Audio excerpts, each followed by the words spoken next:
What is up, everyone? On my channel, I am DJ, aka Token Black. I need for the first time. Hit that like button, subscribe button.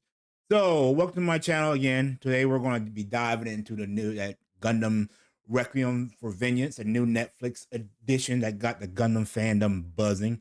Whether you're a die-hard Gundam fan like me, I was accused of not being a Gundam fan at one time, but this one made quite an impression. So let's get into it.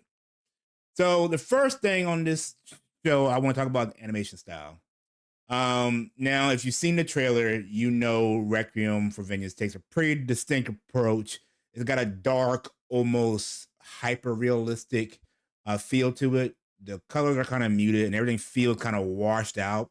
It gives it this raw, worn, torn vibe, whatever.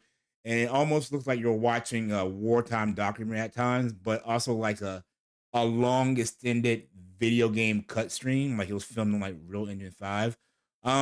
It's not the typical Gundam anime style, not the bright colors, like the exaggerated expression on the faces. It feels more adult and like aiming for the more realism we don't usually get in the Gundam series. So I like the approach to it. It feels more grounded.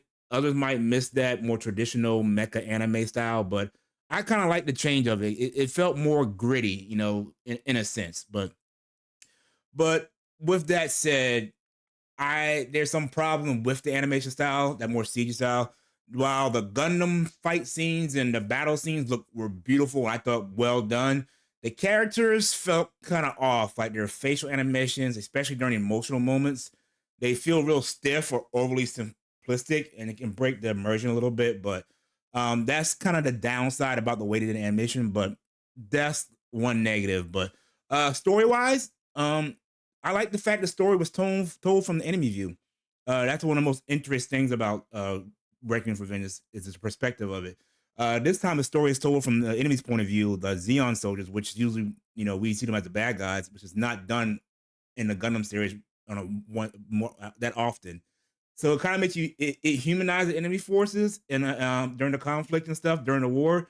And it makes you kind of like not just see them as a bunch of faceless enemies uh fighting the heroes anymore. It's kind of like instead you get the backstories of the enemies and their motivations and the struggles they're going through and how they're dealing with the war. And there's moments you actually feel very bad for them, and it raises questions like who's really the bad guy in this war. And I always go back to you know, what side you're on as the point of view you see. So things aren't always that black and white, and it makes the whole bigger war more complex.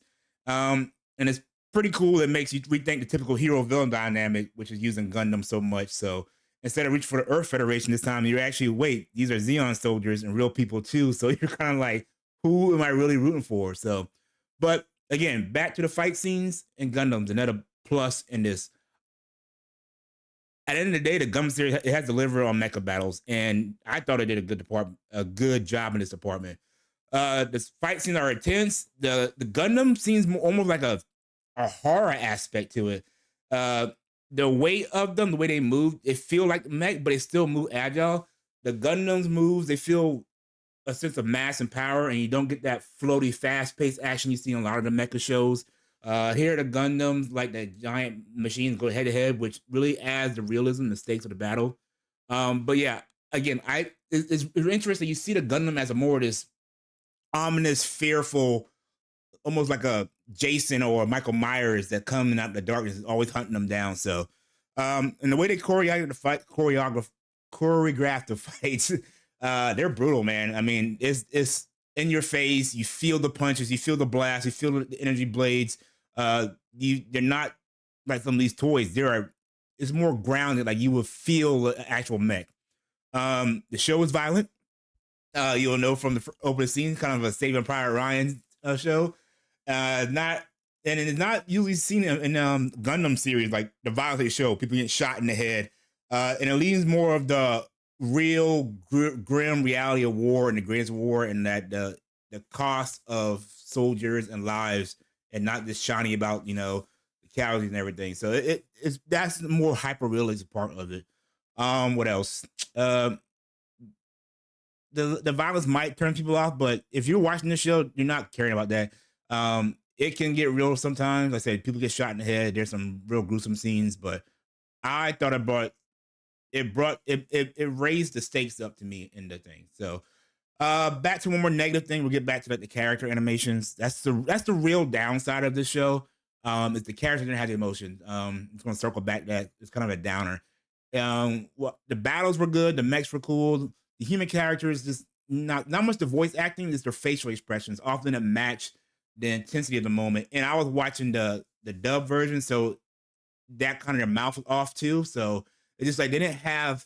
I wish they would use face capture for some of the characters to get more of the emotions and stuff. So sometimes during the emotional scenes, you weren't getting that emotion that was you would get because their facial expression was off. But um, it's kind of disappointing because it takes you out of the moment for a little bit when you're supposed to be connecting with that character in that moment, and they just have a stoic face and all the base of their mouth moving. No, like there's no facial features like in the eyes or eyebrows, whatever. But other than that, that's the only really weak point of the show from my point of view. Um, I I I liked it. It's a unique take on the Gundam as far as animation and the grittiness of it is way more darker than most Gundam shows, which they've always talked about political stuff and everything. But the anime style is not going to be for everybody. It's something new to try. I think if they do this again, get some facial capture technology in there to get the characters, the human characters, more emotion. But again, if you're a fan of the Gundam series, you're going to want to check it out. It's a new take on it. It's raw, it's real. It's not the typical anime. I would say give it a shot. But I want to know what you think.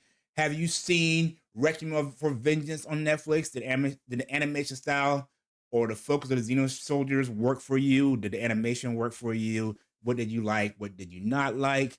And if you're a real Gundam fan like me, again, I was accused of not being a Gundam fan. Let me know in the comments.